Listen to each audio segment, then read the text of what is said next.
Ya, kembali di Net Bali, penutupan Bandara Ngurah Rai kembali diperpanjang hingga pagi ini.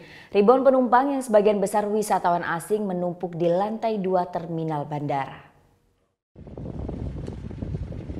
Akibat erupsi Gunung Agung, aktivitas Bandara Internasional Ngurah Rai Bali belum bisa berjalan normal. Penutupan operasional bandara kembali diperpanjang selama 24 jam ke depan atau hingga Rabu jam 7 pagi. Ini karena sebaran abu vulkanis Gunung Agung membahayakan penerbangan.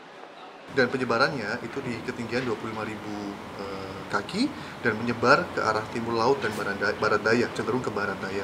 Sehingga lokasi Bandara Internasional Bali berada di selatan dan juga di barat daya. Sehingga radius debu vulkanik setinggi 25.000 kaki itu masih mengcover atau menutup airspace, ruang udara di Bandara Ngurah Rai.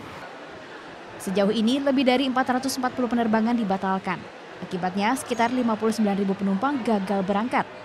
Untuk memantau situasi dan sebaran abu vulkanis, otoritas bandara pastikan evaluasi setiap 6 jam sekali.